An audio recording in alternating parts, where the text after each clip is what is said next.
Magandang hapon sa ating lahat. Luzon, Visayas at Mindanao.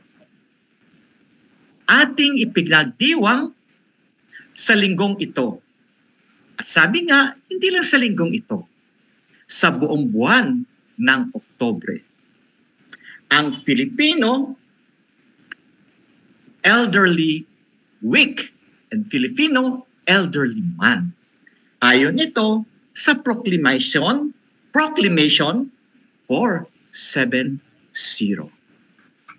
Sinasabi na tayong mga Pilipino ay makapamilya at ating pinapahalagan ang mga nakakatanda sa atin.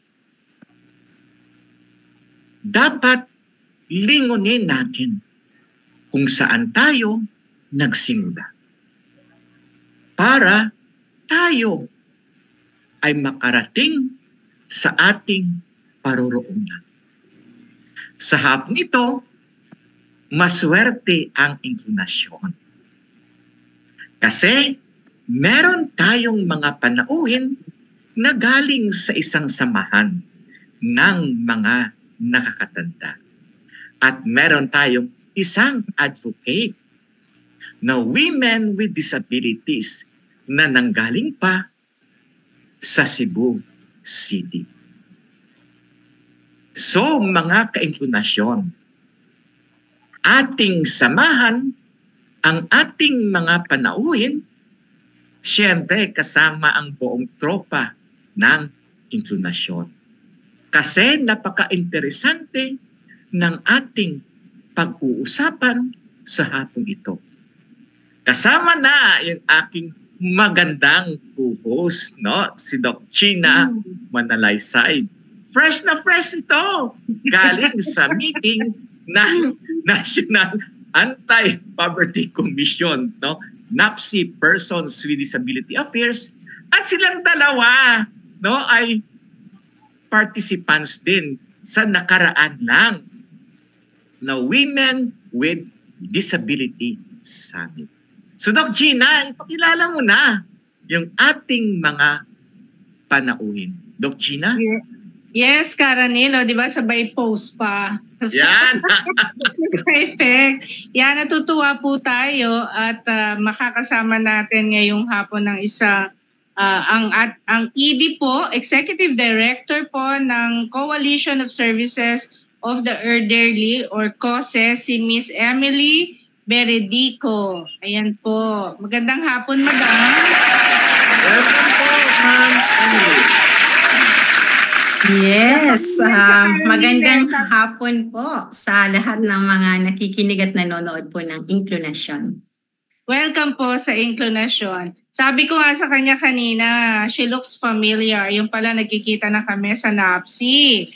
At yung atin namang pangalawang guest ay nakakasama na natin ng ilang dekada na ba tayo, Miss Cora? Sa ating ang ganda ng picture, pero mas maganda sa personal. Yun na nga, di ba? 60 na rin ang lola eh. So si Miss Corazon B. Clarin, siya po ay kasalukuyang convener ng Cebu Disability Inclusive Disaster Risk Reduction or DIDRR network, and also one of the pool of trainers of the network providing training to local government units, organizations of persons with disability, and communities in how to make DRR inclusive sa ating kasektoran. And then siya din po ay presidente ng WOWLIP. Yun yung sinasabi mo, Karanil, na umattend. Wow, presidente pala siya, no? Si course ng WOWLIP? WOWLIP. Oo, so yun is yung woman, yung nag-urge tayo ng disability inclusion. Kaya ito ay well-supported ng mga local governments. And then si Ms. Cora din ay currently member ng CBM Philippines Country Advisory Panel on Disability Concerns. Kasama ko yan sa CBM, Doc Gina. Yes po, mga ka-inklinasyon, let's welcome Ms. Corazon Clarin. Maayong hapon sa mga taga-Sugbo, na mga kaigsuunan natin din sa inklinasyon. Pero may nakalimutan pa tayo, Doc Gina. Alam mo ba, no, si Cora ay trustee din to ng Philippine Community-Based Disability Inclusive Association o ang PCBDIDA. In short, ito yung CBR network, no? So welcome course.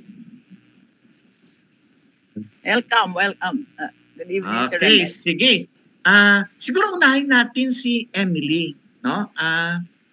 Emily, no? Pakipaliwanag. Ano ba tong KOSE? No, ano ang inyong mga vision, mission, objectives, no? At mga programs and services. Okay po. So magandang hapon po ulit sa lahat ng ating mga tagapanood at tagapakinig. So yung KOSE po, Coalition of Services of the Elderly, ay isa po kaming non-government organization na nakikipagtrabaho, no, sa mga nakatatanda mula pa po noong 1989. So magti-35th year na po kami this coming November. Wow, congratulations sa KOSE. Nung mga nakasama ko pa, yung grupo ninyo, I think yung iba dyan nag-say goodbye na, Ma'am Emily. Yes po. Marami na rin po yung mga umalis po sa organisasyon at yung mga kapartner namin na mga older persons organization. Syempre alam naman natin na pag nagkakaedad, mayroon talaga tayong hangganan. Nauuna lang. Okay, yun na nga. Nauuna lang. Okay, sige. Tuloy lang, So, Ma'am Emily. yung ano po, from the name itself na Coalition of Services of the Elderly, kapag sinabi kasing coalition, parang may membership po kami, no? Pero sa totoo po wala. Hindi po parang nag-pursue yung objective nung tinatag yung KOSE na maging coalition siya. So kaya po siya, isa po siyang independent na non-government organization working with older persons. So nakikipagtrabaho kami, nakikipag-partner po kami sa mga older persons organization. So ano po yung ginagawa ng aming organisasyon? Una po ay tumutulong kaming magpalakas ng samahan ng mga nakatatanda sa iba't ibang lugar, no? Kung saan po kami may mga project. So nationwide kayo, Ma'am Emily? Yes po, national po yung aming organization. Yeah, okay. So, alam naman po natin na may mga organisasyon po ng mga senior citizens sa bawat barangay, pero may mga kakulangan pa, no? Tinutulungan po natin silang mapatatag yung organisasyon nila, nagkakaroon po ng mga pagsasanay para po mas ma-enhance pa yung mga kaalaman ng kanilang mga leaders sa organisasyon, at tinutulungan din po natin makapag-identify ano yung mga issues in concern, then tinatransfer natin ito sa mga programa. Programa po na mga nakatatanda mismo yung nagmamanage yun. Tapos pinopromote po natin na maging community-based. Doon mismo sa community nakabase yung mga programa po na pinapatupad po nila. Then, isa din po sa ginagawa ng KOSE ay yung advocacy, no? Kasi naniniwala tayo na mas masusustain yung mga programa pulisiya para po sa mga nakatatanda kung mayroon po itong kaakibat na batas, no, na talagang magdidikta or magmamandato sa pagpapatupad po nito.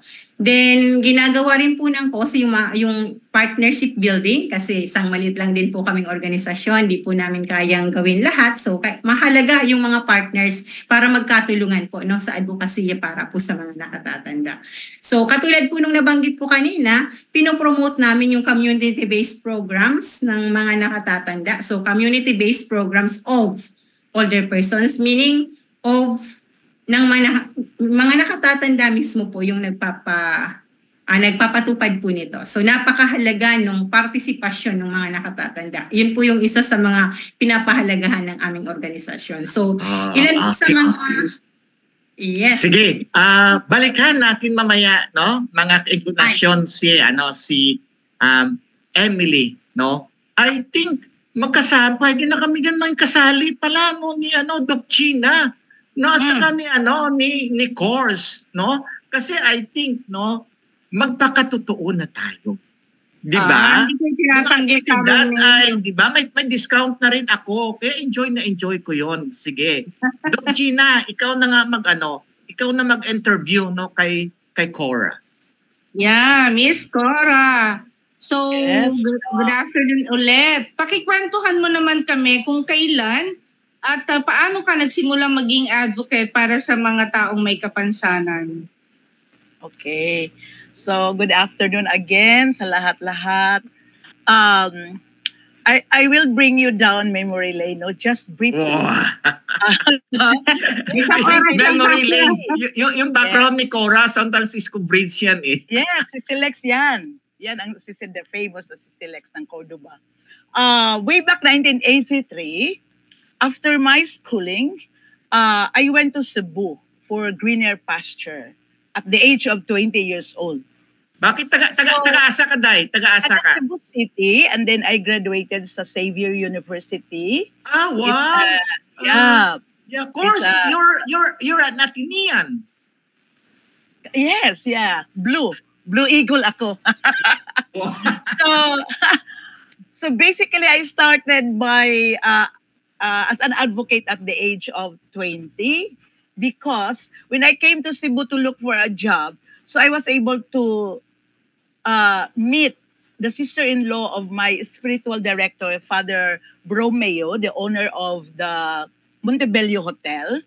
And then he introduced to me to her sister-in-law. Na at that time, they have a project for persons with disabilities. Okay. They call it Goodwill Industries of Cebu. And it was patterned by Goodwill Industries International. So it provides job training, employment services, and other community-based program for people who face barriers on their employment. So I started as an office staff and at the same time supervised the Goodwill Thrifty Shop because I graduated commerce. And then I started, that was my first time that I encountered people with disabilities because I saw in the office that they would come and then they would, maglalag in sila sa attendance nila dahil mag-start na sila ng work. Ang work namin is a subcontract job with the MEPSA processing zone. Di ba? Sikat ang, specifically ang Lapu-Lapu City. Marami kaming kaya MEPSA, Mactan, yes, Export MEPSA. Processing Zone. It's a Yes, it's a subcontract job at that time for Fairchild, Timex, and dami mga Japanese na mga companies. So, yun, we started with that. So, yun, after a long week na work, we would gather in a plaza in Cebu City, Plaza Independencia, and we would talk and wine, and then we would discuss many things about our being a person with disability. Noon, hindi namin pa tinitingnan kung ano yung mga disability namin. I mean, ano yung mga pinaghirapan namin. Pero, but then along the way, nag-ano na kami, we talk na, we discuss na on our needs, on our capabilities. Noon, hindi pa namin, ano yung disabled? Ano yung, wala pa noong person with disability, way back 1983, no? 85, 86. Yun. So wala, Right. ano lang kami, parang nakikita lang talaga namin na, parang, we consider ourselves a person with impairment na meron kami, and then we work together, and then yun lang, enjoy lang kami, socialization, na every time matapos sa isang week, makita-kita kami, and after that, wala. Ano lang, Ate Course, chill lang. Yes, Chill lang. lang. Talaga si Ronel. Miss Alam Clara, mo. Mm-mm. yeah, bali ang kapansanan mo is you are on a wheelchair then? No. When I came to Nung time Cebu, na yun? limping lang. I started limping. wearing a Okay. wheelchair. Mga 2015 lang, Doc, talaga. When I nag-deteriorate na ako, yun nga. Sobra naman yung salita mo, person with disability na. nagde-deteriorate. Yes. Hindi kasi Doc, kasi paglimping ka, hindi balance yung lakad mo. And then Okay. yung parang bumaba, yung umiksi yung left leg ko dahil at lower extremities ang impairment. So parang hindi na balance, nahihirapan akong maglakad na para bang ang Matutumba ka. Yes, parang matutumba, para akong hindi ko na alam na ang balancing ko, I don't know na, lahat na mahawakan ko. So, I decided na, naku, baka I'll use a wheelchair. Pero yung mga years na nagbubuntis ako, wala, hindi ako gumagamit ng wheelchair. Dito lang talagang mga 60s ko na talaga. Dahil tumaba din ako. Siguro dati sexy ka. Sexy ka siguro. 24 yung ko. Tama naman tayo. Huwag na masyado tayong seryoso, di ba? Yes, totoo talaga, Sir Ronel. Alam nyo, Doc Gina, ang ganda-ganda ng anak niya, ni Cora, pang beauty pageant, nakita ko. If A siya ng Sibupak, yung anak ko, di ba? Nakita mo. In fairness, yung kanyang anak, yes. Only girl ko yun. Only girl ko pala na daughter. So, siya lang, isa. At Miss Cora, ano-ano ba yung ating ina-advocate? Oh yes, way back mga 1986, Doc, yung talagang strong na yung organization. Kasi dito sa Cebu, when I came to Cebu, may grupo ng mga physical disability, may grupo ng blind, may grupo ng deaf. Yung ganun kami noon. Ganun sila yung pagpunta ko. So, Cebu is isa sa mga active talaga when it comes to disability. Wala pa yung Doc, wala pa yung BP 344 dahil yan, mga 1980, yeah. May accessibility na kami kasi yung nag-work kami, na-realize namin na ang hirap magsakay ng mag-commute ang isang person with disability. So, yun lang, dahil at that time, mga 1988, tumakbo si Mayor Tomas, and then galing siya ng States, parang he knows about this goodwill. Sinong Tomas yan, Cora? Sinong Tomas yan? Tomas Usmeña. Si Tommy. Tommy Usmeña. So yun, nag-start kami ng, parang umatin kami ng meeting ng council, and then we advocate for providing easy access sa mga physical with disability. Nakafocus kami sa physical with disability. Kaya, that year, mga 1988, meron na kaming ordinance na we put mga stickers sa mga sasakyan, sa front seat na may nakasulat na, please vacate the front seat for disabled person pa ang term namin noon. Ang ginagamit namin. So, yun. So, yung isa, second is yung employment. Kasi si Mayor Tomas Usmeña din is, nakikita niya, kung mag-employ ako ng person with disability, baka ito sila ang galing nila, hindi yun sila pa, hindi sila makagalaw, hindi sila mawala sila sa post. So, the first employment that person with disability in Cebu had is movie checker inspector. Oo. Parang natandaan ko yan. Okay. Yeah. Of course, sige. Siguro mamaya i-elaborate mo yan. Pero balik na tayo siguro kay balikan natin si Miss Emily. Emily, kasi nasabi nyo na nagkukonsulta kayo sa iba't ibang grupo ng mga nakakatanda sa inyong karanasan sa pagkukonsulta. Ano ang mga major na issues and concerns ng mga nakakatanda? Iba-validate mamaya to ni Cora. Sige, Emily. Opo. So, dalawa po sa pangunahing laging nababanggit tuwing may mga konsultasyon kaming ginagawa sa grupo ng mga nakatatanda ay usapin po ng pangkalusugan at pangkabuhayan. So, laging health and income security. Sa mga may kapansanan, pangkalusugan at pangkabuhayan. Sige, elaborate it further. Yeah, Emily. So, alam naman po natin na yung mga nakatatanda, lalo na po yung mga walang empleyo, so kapag nakatatanda na medyo nalilimitahan na din yung kanilang paghahanap buhay, dala po ng mga physical changes, may mga pagbabago na, yung iba nagkakasakit, lalo po higit yung mga nakatatandang may kapansanan, so mas doble yung nararamdaman po nilang problema. Tapos kung wala pa pong pension, so kaya ang hirap. Yes, mayroon mang pong pension. Natin na intersectionality. Yes, opo. So, isa po yun, Tapos kung yung iba umaasa sa mga anak, yung anak isa ding nangangailangan ng suporta, so talaga pong hirap, wala pong pambili ng gamot, wala pong pambili ng maayos na pagkain. So, isa po yan. So, kaya isa po yung income, Kaya isa po sa mga pwedeng gawin natin, nagpo-promote tayo ng mga age and disability friendly na mga livelihood or mga income generating activities. So depende sa kakayanin nila, sa kapasidad nila, sila po yung magtutukoy. Ano yung nakikita namin na kaya naming i-implement na mga project or livelihood project or activities po. So, ganun po lagi. Din ang ginagawa ng KOSE, mapalad po kung mayroon kami mga donors na nagbibigay ng capital assistance. Kung wala naman po, nililink natin na maka-access sila. Diba? Sa DOLE, DTI, kasi marami naman pwedeng pagkuhanan. Dok Gina, sa tupad. Sa tupad. Yes. Wag naman na sa tupad, kapatid. Sa tupad. Karanil. Bakit naman? Hindi, sa bagay ha, sa tupad, kasi di ba pinagwawalis nila.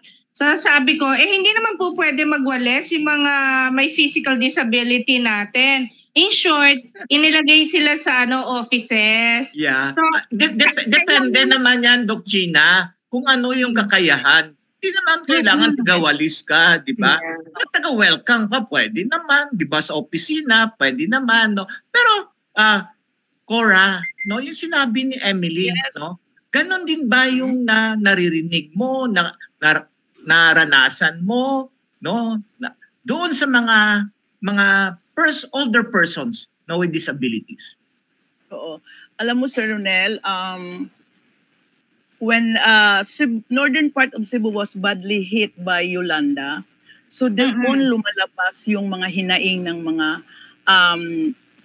older person with disability. Kasi there was a baseline study conducted by A2D na doon na interview namin. We were able to interview mga 65 years old na limping and then having a husband na blind, and we also interviewed mga with mental disability, and then yung mga may chronic illness. So yun, nahirapan talaga sila. Alam mo, sabi nga nila, during nung Typhoon Yolanda, i-highlight ko lang ang findings. They did not receive any advisory daw. If there was, it didn't reach them. Kasi nga, wala sila. Ngayon, and then, ito ngang story ng couple, yung mga husband and wife na both person with disability. They stayed huddled nung sa panahon on the ground floor of their wooden house, nung kasagsagan ng Yolanda. And then basically, they don't have any knowledge about what disaster is. And then ang iba, they don't know na anong right nila to contribute? Meron ba silang mai-contribute? So, Miss Cora, Miss Cora, ano yung ginawa nyo after nalaman nyo yung mga ganung pangyayari? O, yun. Kaya, masabi ko na when we had a project, after that baseline study conducted by A2D, the PDREAM, together with A2D, convene a meeting calling all the sector, sa sector ng person with disability, sa sector ng older person, sa sector ng mga LGBT, lahat na sector, parang nag-convene kami na to come up findings na may pattern sa mga exclusion sa mga sector na ito, sa usapin ng IDRR practices. So nakikita talaga doon na kahit sabihin natin nga, ayaw nga, pareha lang pala tayo sa mga older person. Pero, iba din. Mas doble ang discrimination sa mga older person.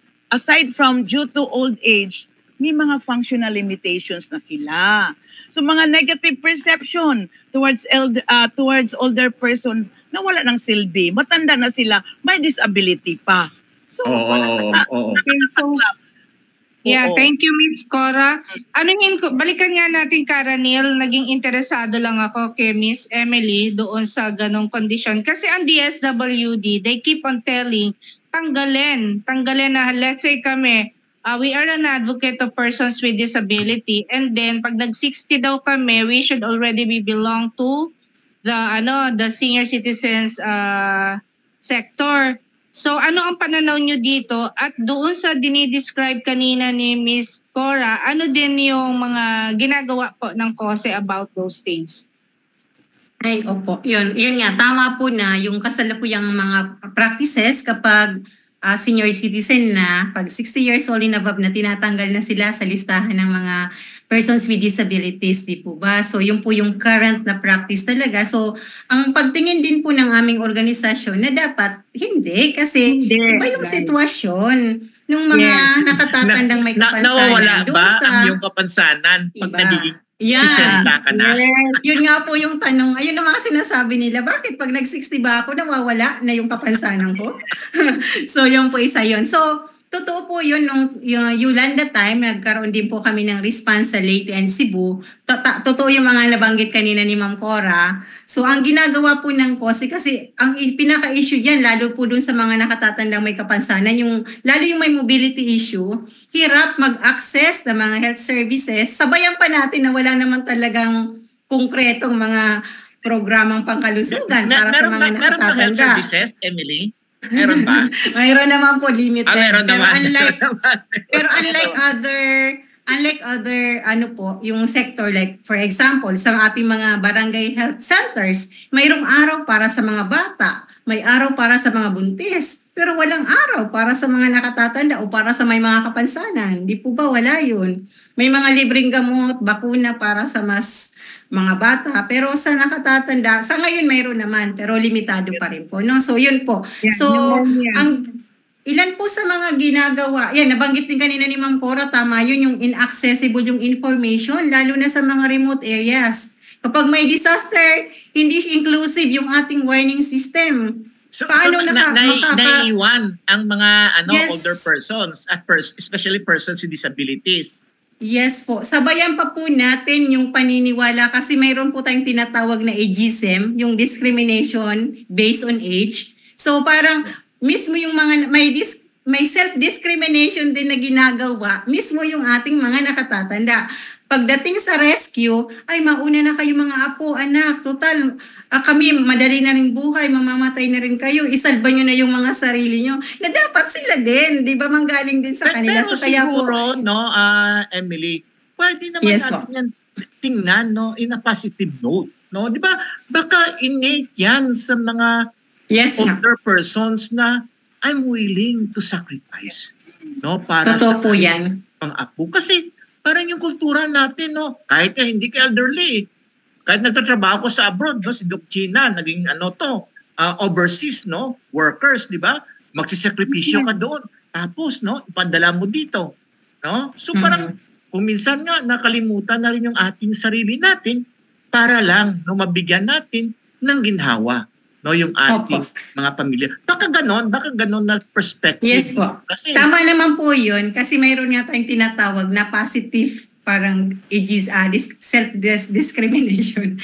Positive yung niya pero syempre kailangan din tingnan na pantay din yung pagtingin. Pero naunawaan natin po yan kasi bahagi nga ng kultura po ng mga Pilipino. So isa po yun. Yeah. So yung tanong po kanina ni Doc Gina kung okay lang na ituloy ko, ano yung ginagawa ng KOSE sa pagbibigay po ng mga health services na sabi nga natin mas dapat nakabase sa komunidad. Isa po sa mga sinimulan natin ng Yolanda Time, yung mobile healthcare services na kung saan po, syempre ang priority dito yung mga nakatatanda talagang may kapansanan, no? Yung mga nasa bahay lang, lalo na po yung mga living alone o mag-isa. So ang project po, nag-hire po tayo ng nurses by a motorbike. So using motorbike, wow, sila po yung pumupunta sa mga yan, remote areas. Yes po. Yung konsepto po nito, tayo yung magdala ng programa sa komunidad. Kasi hindi na yung mga nakatatanda, lalo yung may mga kapansanan, yung pupunta sa health centers na may problema nga po sa paggalaw, sa mobility. Dapat yung serbisyo dalhin natin sa kabahayan o sa komunidad. Yes po. So isa po yung sa mga ginagawa. Miss Emily, meron din po ba itong pakikipag-ugnayan sa ating, ano po ba yung OSCA? Yung Office of Senior Citizens. Yes po. So, nag-i-improve na po ba? Kasi Kasi po yung observation namin, I don't know kung ako lang or sa sektor na may kapansanan, na nakikita namin is more of socialization but not really looking at the needs of, sorry po maraming magagalit sa akin, senior citizen, na yun nga, the needs of older persons with disabilities. Kino-confirm ko naman po yan, Doc Gina, na karamihan po, no, yung iba po talaga, limitado yung mga services po, no, ng mga senior citizens association sa mga city or municipal level. So, yun nga po, nakafocus on socialization. Tapos ngayon, karanasan po namin yan kapag nag-i-start kami ng mga project sa isang LGU, yung lagi na lang topic lagi yung social pension, paano makakatanggap ng social pension. Other than that, nakakalimutan po yung iba. Pero So, I kaya, think, mga kaiglunasyon, no, yung social pension na yan, no, I think, no, is a symptoms, no, is an indicator na hirap talaga, no, yung karamihan sa atin. No, at sorry kasi malapit na yung eleksyon, no? Parang tinitik advantage din, no, ng ating mga politicians, no, para, no, para mas mahawakan nila dahil sa hirap ng buhay, no, magbibigay sila ng mga ayuda kasi, no, titingnan nila, ay, kapital ko to pagdating ng eleksyon. Meron silang utang na loob sa akin. Kasi hindi naman tinitingnan, no, sabi natin na ito ay karapatan mo na mabigyan ka ng serbisyo at suporta ng gobyerno. Pero, no, babalik tayo. Okay.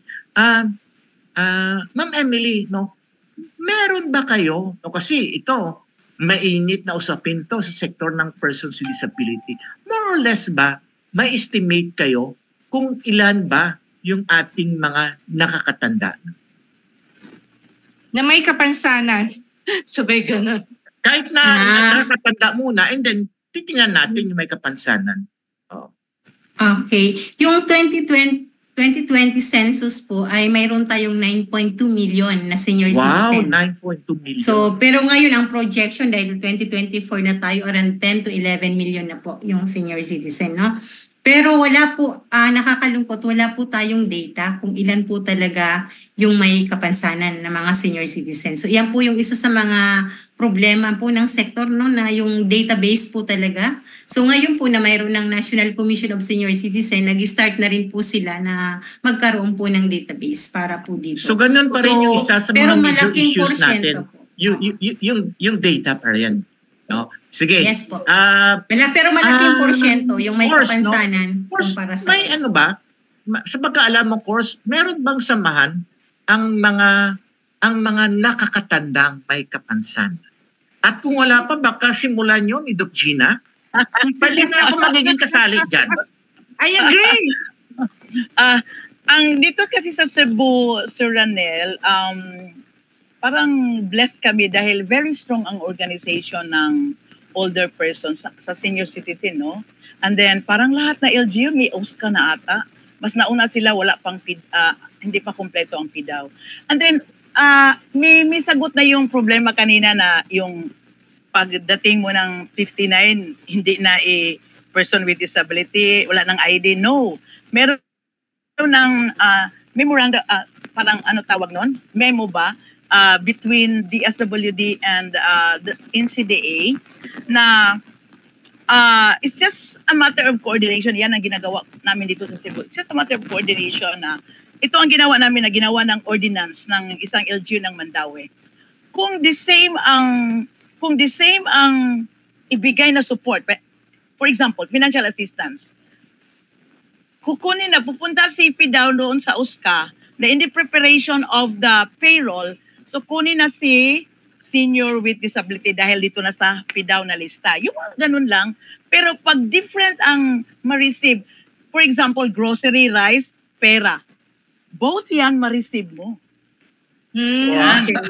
Yes. Wala kaming conflict dyan. Wala kaming conflict na ang OSCA, may programa si Governor Gwen na caravan na lahat na assistive devices, kukunin niya sa PIDAW ang listahan para sa mga senior with disability na nangangailangan ng mga assistive devices. Pero kung ang ibigay lang niya, ang ganda, ang ganda. Oh, Pero yes. klaruhin ko to klaruhin ko to, Cora, ha. Hindi ka nagka-campaign kay Gob, ha? Sinasabi mo lang yung programa niya. Hindi niya, wala na nga siya. Wala na nga kaming programa, wala na nga kaming mga activity sa province dahil sabi niya ang budget na sa LGU. Ang ganda ng talakayan natin, no?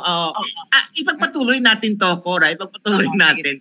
No, bigyan mo na natin ng daan, no, ang Inklo Balita, mga ka-intimasyon. Pakinggan natin yung ating Inklo Balita.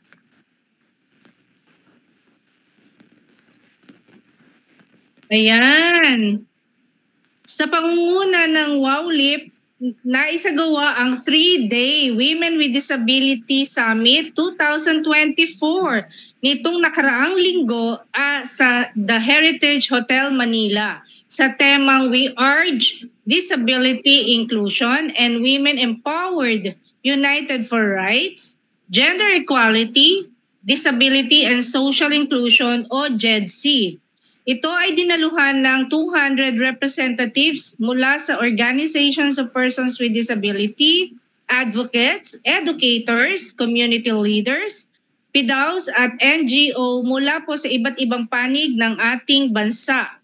Naging layunin ng summit na ito ay to raise awareness, empowerment, so nagkaroon po tayo ng mga learning sessions, policy influence at networking. Ang ilan sa mga naging pangunahing tagapagsalita ay sina Secretary Lopez Santos at ASEC Joey Villaflor ng NAPSI. Commissioner Charis Abalos Vargas in behalf of Secretary Ben Hurabalos and Yusek Pasaraba ng DILG.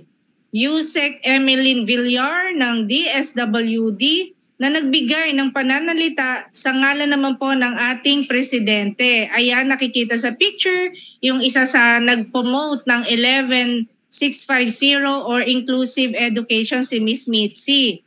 Ang matagumpay na summit ay mula sa pakikipagtulungan sa Philippine Business for Social Progress or PBSP, Women's Right Advocacy and Advancement Project or WRAAP, in cooperation with the National Council on Disability Affairs, League of Persons with Disability Affairs Officer of the Philippines, and of course, the National Anti-Poverty Commission or NAPSI. Andyan po si Secretary Lope mismo.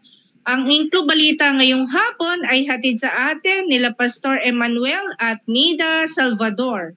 Ito po si Dr. Gina Laksamana Manalaysay, nag-uulat para sa Inklo Balita.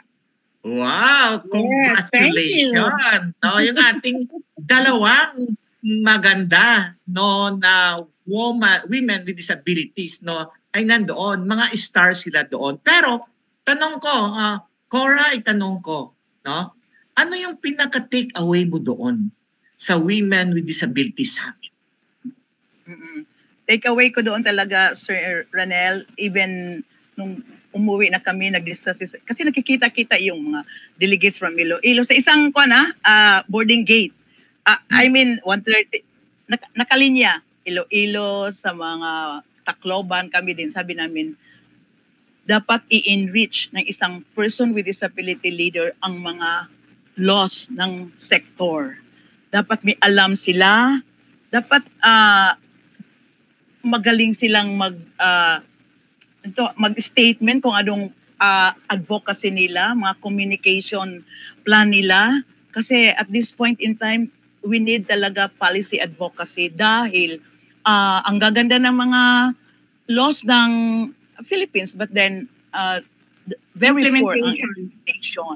Very poor, lacking implementation. So, dapat manggaling ang initiative sa sektor ng women with disability, especially kami. Wow! Galing naman, no? Pero kasi may nabasa ako. I think nabasa dito ni Doc Gina. Sabi niya, palagi na lang summit na yan. Pagdating naman sa sa lugar, wala naman. Enjoy lang kayo yan. Pero hindi naman kayo nag-feedback doon sa mga constituents mo. No, doon sa mga barangay, kayo lang diyan, pa sexy kayo, enjoy kayo. Pero kami tuloy naman yung paghihirap namin. Tama ba yon, Doc Gina? Ay, in fairness naman, ako, alam mo, workaholic ako. Andun nga ako sa loob ng summit. Gumagawa kami ng position paper. Ako tinatanong ko lang yon, ha? Hindi yung galing sa akin. Diba? Nakita ko lang yun. Kaya gusto natin marinig galing sa inyo. Yeah. Nandun ako sa loob ng summit. The NAPSI is doing the position paper na yung paglalabas ng pera na pagka-transfer ng pera ng PhilHealth is pinutulan natin. Isa yun. Okay. So, Sige. Okay, sige. Balik tayo kay Ma'am Emily, no? Ma'am Emily. Sir Ranel, add-on ko lang, Sir Ranel.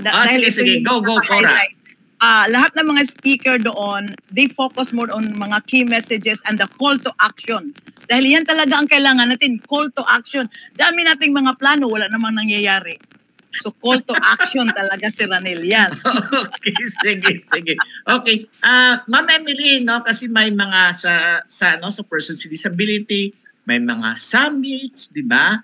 May mga conferences, may mga congresses. Meron din bang ganon, no, para sa mga older persons?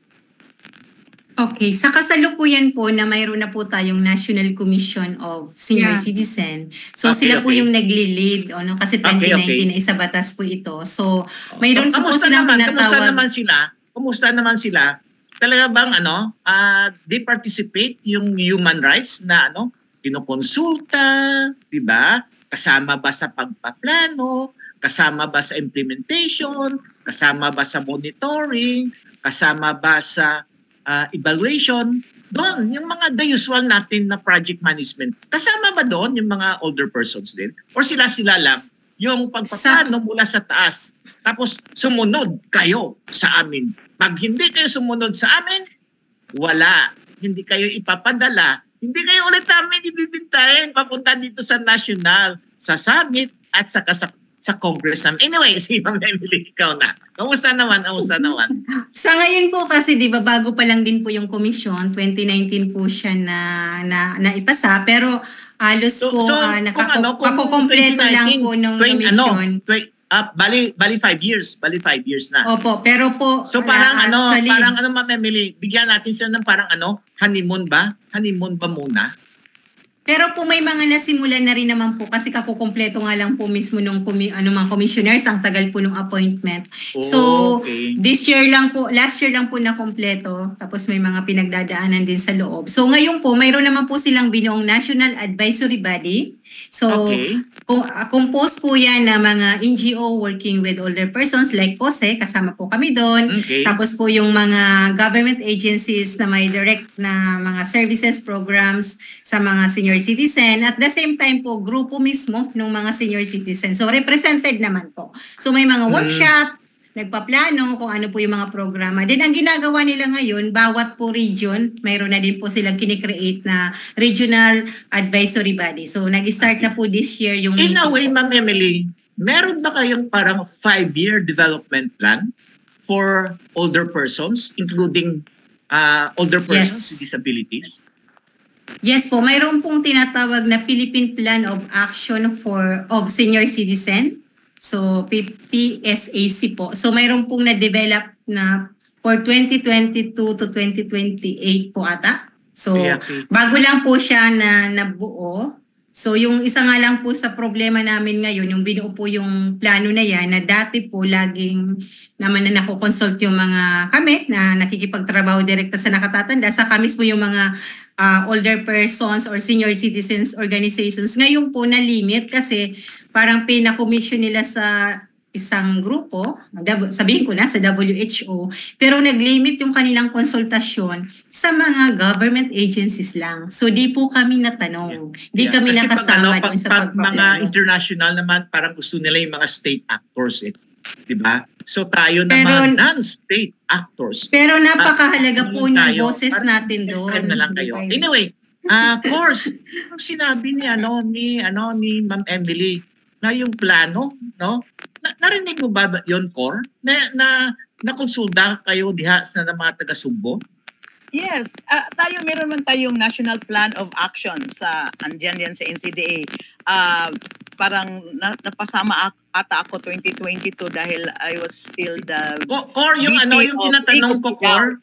Core yung Oo. tinatanong ko, yung sinabi Kasi po? ni Ma'am Emily na Oo. plan for the elderly sa nakakatanda, no? Mm-mm. So narinig mo ba yon yung plano sa mga nakakatanda? Oo, alam ko yun dahil I work closely with the OSCA, mga OSCA na mga andito na ibang mga senior citizen na mga programa nila. Alam namin yun dahil kasama namin sila sa mga organization of all mga people's organization sa Kaabag sa Sugbo. So, kasama kami, meron kasi kami ditong mga council of mga people's or CSOs na organization. Alam ko maraming mga plano ang mga person with disability ng Cebu province. Okay, sige. Pero balik tayo kay kay Ma'am Emily, no? Doon ba sa sa plano, no, na binuo, no, na parang multi-sectoral, multi-agency. May nakita kaya doon, Ma'am Emily, na specific siya, no, for older persons with disabilities? Disclaimer lang po, di ko po kasi pa nabasa isa-isa, makapal yung okay. plan. Pero may mga palagay nyo lang po. Sa palagay nyo lang. Isa po kasi sa mga planong lumabas po doon sa usapin po ng wellness and health and wellness ng mga older persons. So, though priority din naman po doon yung may mga disabilities, may mga, pero hindi pa po ganun kalinaw kasi ang isa pa pang step na gagawin ay magkakaroon po talaga ng implementation plan kasi broad pa, general pa. So yung amin na po alam na natin.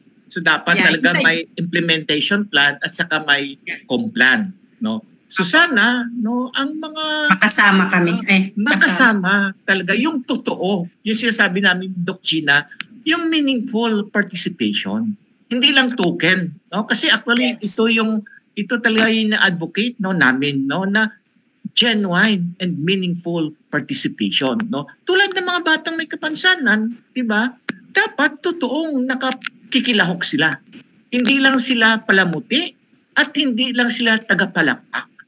Kasi baka mangyari diyan, may plano nga, pero hindi naman sila talang konsulta, pangdagdag lang sila ng numero. Yan. Sige. Doc Gina, may mga katanungan ka sa ating dalawang guest? Awardees ngayong taon. Paki-expound nga, Miss Emily. Ayan, yan. Maganda yan yung Ulirang Nakakatandang Awards. Okay. Baka makasali dito sa Ulirang Nakakatandang Awards, no, Ma'am Emily? Okay po. So yan, yung yung 10 Ulirang Nakatatanda Awards ay ginagawa po ito ng POSI since 1991. So 34 years na po namin ginagawa ito, na ito po ay annual search and awards na binibigay nga po doon sa 10 inspiring and outstanding na mga nakatatanda sa Pilipinas. So national po to, yung award na ito. So nabanggit niyo po kanina na pinagdiriwang din natin ngayon yung Elderly Filipino Week. So, tinatapat rin po namin yung pagbibigay po namin ng parangal sa mga nakatatanda. So, para lang po ma-recognize natin, i-honor natin yung kanilang mahalagang contribution sa ating komunidad o sa ating lipunan. Kasi naisasantabi po minsan hindi na natin yun nga, nabanggit kanina na minsan may pagtingin yung lipunan na kapag nakatatanda na wala nang silbi. Pero sa totoo lang po, sobrang dami pa ng pwedeng mai-contribute ng mga nakatatanda po natin sa lipunan mula po sa pamilya, sa grupo na kanilang kinabibilangan, sa komunidad, at ang dami pong nagagawa pa ng mga nakatatanda. Miss Emily, magbigay nga po tayo ng isang halimbawa kung paano nyo sila napipili, ano yung mga ginawa. Okay. Yung Doc Gina, parang explain, no, ni Ma'am Emily, no, ano yung mga selection criteria para later on, no, pag nag-nominate tayo, alam natin, no, kung ano yung bibigyan natin, no, ng tuon. Okay, sige Ma'am Emily, pa-explain nga ano mga selection criteria ninyo? Actually po, simple lang yung criteria namin. Una, dapat 60 years old and above ka. Kasi pwede na tayo, Doc Gina. Of course, pwede na tayo. Okay. Pero hindi lang daw nagtatapos. Pangalawa, Siyempre po, ang napakahalaga talaga, may mga nagawa kang kauli-uliran, no? Na contribution mo sa inyong kapwa, sa iyong komunidad. Halimbawa, sabihin na marami po nagawa ka tayong ng kauli-ulirang. Para malaman namin tatlo, baka may magawa ka ng kauli-uliran din. Sa tingin ko po, marami na po kayong nagawa at ano na po kayo. Pwede na nga po ma-nominate. Sa totoo lang po, no, kasi ito naman po ay kinoconsider natin yung iba-ibang sektor. So mula po sa mga sektor ng mga may kapansanan, sa mga mangingisda, mga magsasaka, mga kababaihan, mga indigenous peoples, mga human rights advocates, mga environmental advocates, mga educators, mga health workers, lahat po. Basta nakatulong ka, may impact yung ginagawa mo po doon sa komunidad o sa grupo po na tinutulungan po natin. Nila, no, ng mga nakatatanda. So, iba't iba na sektor po yung nabibigyan natin ng parangal. So, yun lang po, basta nominado. Ma'am Emily, maliban sa certificate at trophy, ito parati mga tanong di ba? Meron ba yung cash?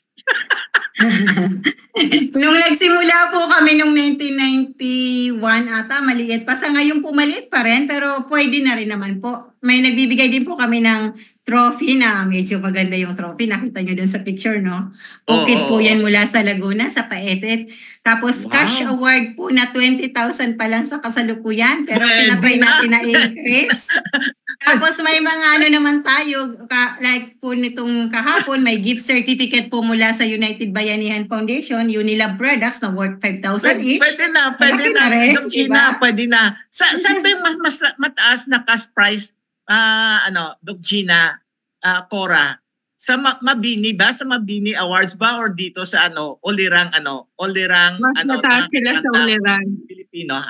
Doc Gina? Mas mataas sila sa Ulirang. Palakpakan nyo naman. Tinatry pa po nating dagdagan yan baka sa mga susunod na taon. Kasi nagsimula po kami ng 3,000, nag-5,000, nag-10,000, 50 ngayon naman po.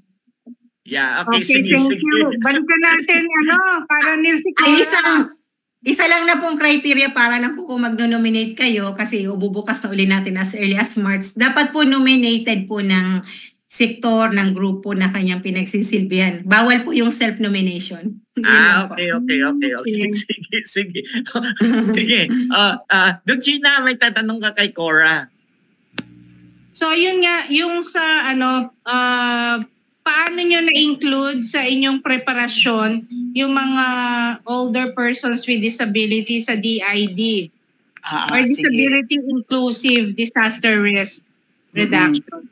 So on the lighter note naman tayo, no? We know that older person, there are still a lot of opportunities for them to participate in the training, no? We provided. So sa mga partner LGUs namin, we see to it na may attendance na coming talaga from older person and even older person with disability. And then sa lahat handa manual is meron talaga isang portion doon sa module na it talks about older person with disability and even in general, not only on with disability. And then kasama na din doon ang person with disability.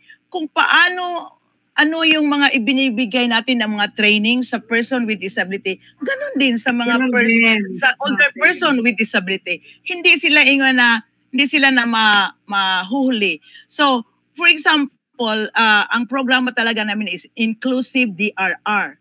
So, ang active participation ng grupo ng mga older person with disability, gusto talaga namin na visible sila at maisulong yung mga bagay na sumusunod, kagaya na sabi ni Ma'am Emily kanina na nga dapat need to improve sa mga social services and support as to easy access. So even sa mga simulation namin, yung talagang mga older person with disability, sila talaga yung ang pinagawa namin. So lahat ng mga drills, sila din, mag-participate din sila. So we also wanted to sana sa programa na mag-provide ng mga age-friendly environment environment sa mga matatanda natin. And then sabi nga ni Ma'am Emily na i-prioritize ang health services. Kaya dito sa programa din meron talagang free vaccination on this mga on this on this Pneumonia, halimbawa. Yan, Diba? pneumonia. meron pa isa sa ovary, yung mga ganun. Yeah, okay. Priority talaga sila. So what we did is yung mga older person namin with disability na listahan andito sa PIDAW, yun sinasali namin doon na isali mo dito sa listahan ng mga older person, sa senior citizen mismo ng mga grupo. And then may programa din na need ang family support because one of the components is also the family preparedness plan. So talagang yung sa pamilya mismo, dahil barangay ang namin, ang mga activity namin na ginagawa, doon talaga sinabi namin ang family, you include your older person dahil they're the best resource of knowledge sa mga lahat na pangyayari. Kung tayo source of wisdom. Yes, alam nila yung mga sound ng mga wind, alam nila yung dancing, mag-dance ang mga wind, dance ang mga trees and the leaves, yung kulay ng bulan, yung kulay ng ulap. May mga interpretation sila na ganun. Very rich ang yan yung mga indigenous, no? Indigenous natin. Yan, yan. Hindi natin yan magamit. Okay. Ang ganda, no? Ang ganda ng talakayan natin. Chill lang, no? Chill lang tayo dito. Kaso lang, medyo wala na tayong panahon. No? Kaya siguro dapat may part 3 pa to. Okay. Ma'am Emily, so ano yung pinaka last message mo, no, sa mga stakeholders, no, ng mga nakakatanda? At saka Karanil, yung kahi niya para maisulong ang kahalagahan ko. Yes, oo. Yung kanyang mensahe at kanyang mungkahi para mas maisulong, no, ang karapatan ng ating mga pinalangga na mga nakakatanda. Okay po. So siguro po una na isa sa mga mungkahi po siguro na patuloy yung pagsulong natin ng mga accessible public spaces, no? Kasi ito yung isa sa mga talagang limitasyon na kapag nakatatanda, kahit hindi nakatatanda, kapag may yung kapansanan, lalo tigit yung mga nakatatanda may kapansanan, hindi na makalabas ng bahay, lumabas man, hindi friendly, hindi age and disability friendly yung ating kahit kalsada pa lang paglabas natin bako-bako yung naka-wheelchair ka man halimbawa, di ka rin makatawid ng maayos. So ito po, isa po siguro yan sa mga pwedeng gawin. Then pangalawa, magkaroon po siguro ng reforma sa mga current laws and policies pagdating sa older persons na may pagkiling, no, sa mga nakatatandang may kapansanan. So baka isa po yun sa pwede natin gawin. Then, yan po. Tapos ipas yung pag-raise ng awareness. Mas patuloy. Kasi sabi nga natin kanina, yung iba po may mga programa, pulisiya naman na magaganda. Do problema talaga yung implementasyon. Mas problema na hindi nila alam. Alam niyo po yung time ng Yolanda, may isang barangay kami na sobrang mahirap, remote area sa Leyte na di alam na may social pension that time. So dahil sa amin, na halos lahat sila qualified kasi walang mga pension yung tao doon at mahihirap. So isa po sa example. Panawagan po, bilisan ko na lang. Sa atin po siguro mga legislators lalo, no? Patuloy yung, kasi may mga proposed bills tayo, kaya lang natatabunan, no? Hindi po nabibigyan ng priority. So baka yun, unahin, i-consider lagi na priority rin yung mga pangangailangan ng mga nakatatanda, lalo po yung mga kapansanan, no? Na magbuo ng mga pulisiya programa para po sa kanila. So yun lang po. Ma'am Emily, no, kung gusto nila makipag-ugnayan sa COSE, paano nila kayo maabot?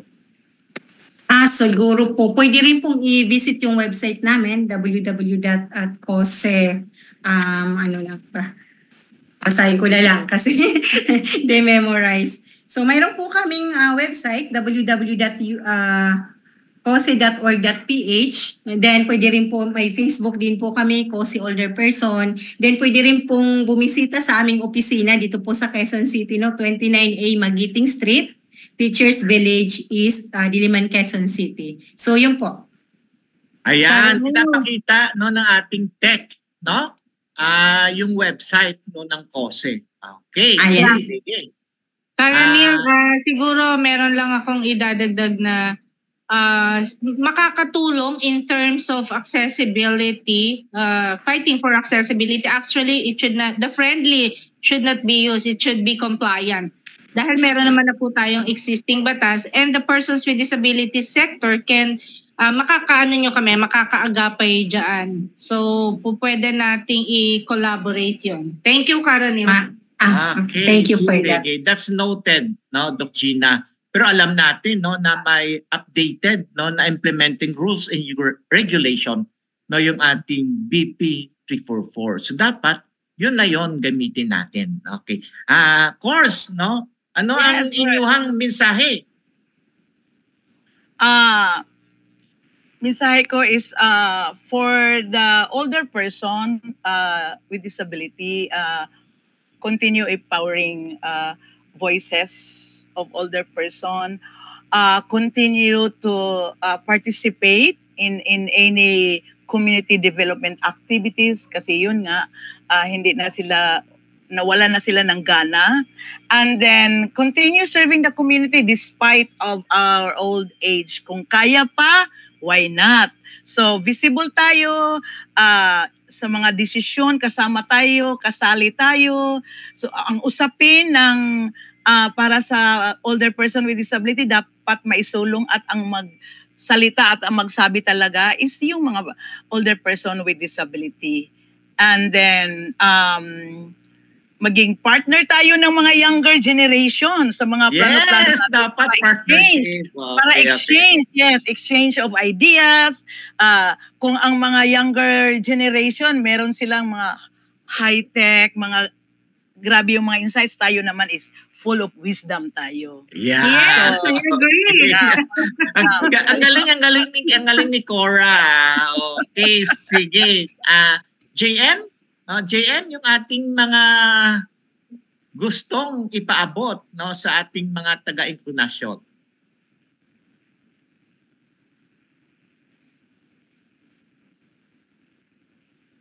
Hone your skills, gain experience, contribute to a meaningful cause.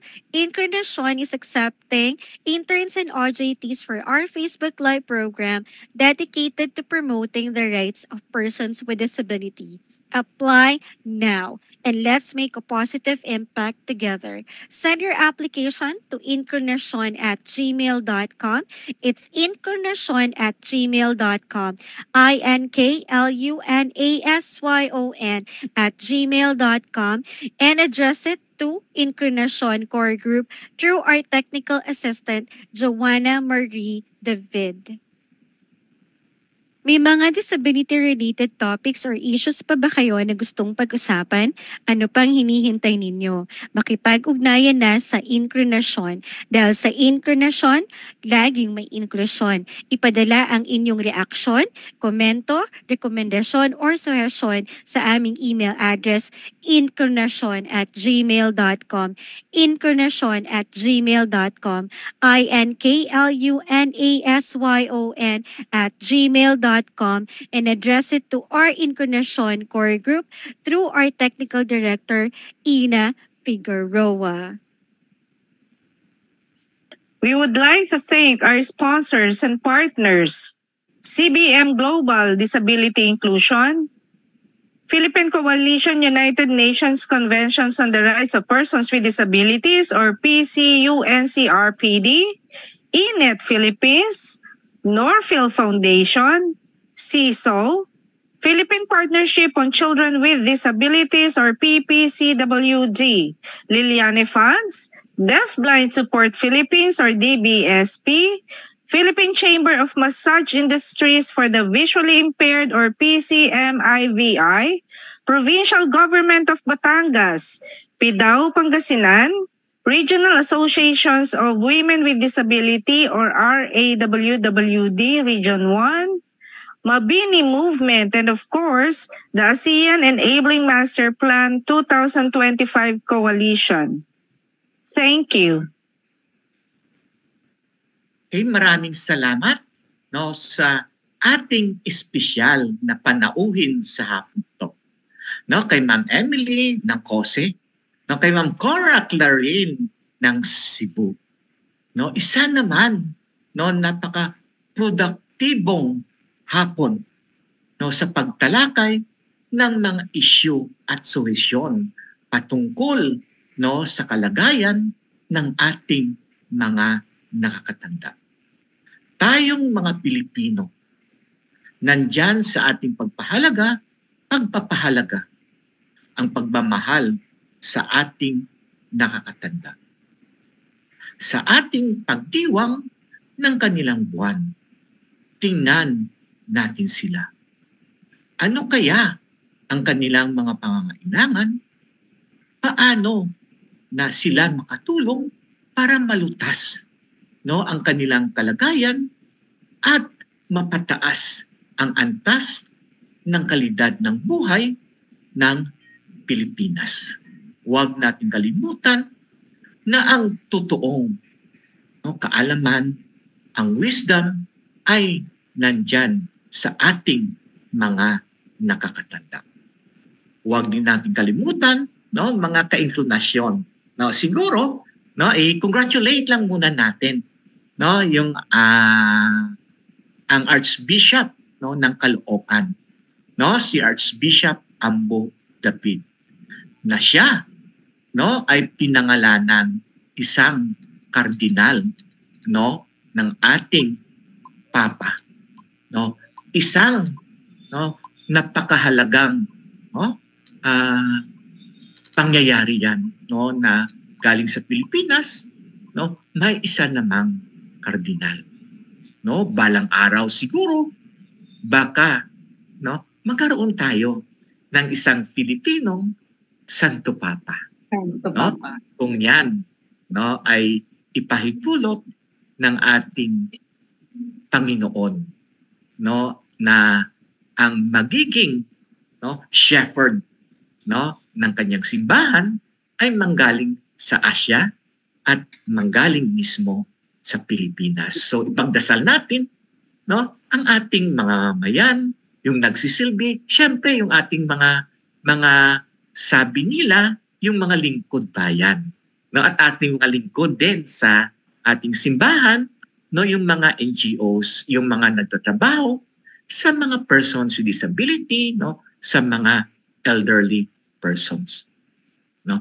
Marami pa tayong gagawin at hindi natin ito magawa kung tayo lang. Dapat nagtutulungan tayo, may isa tayong team. No? May teamwork tayo, may partnership tayo para yung ating inahangad ay ating matamo. Hindi ngayon, sana balang araw ay matamo natin ang isang lipunan na inklusibo, na binibigyan ng pagpapahalaga ang lahat. Kasama na ang ating mga nakakatanda. Dito sa inklinasyon, lahat ay mahalaga. Dito sa inklinasyon, walang naiiwan. Dito sa inklusyon, inklusyon, now na. Now na.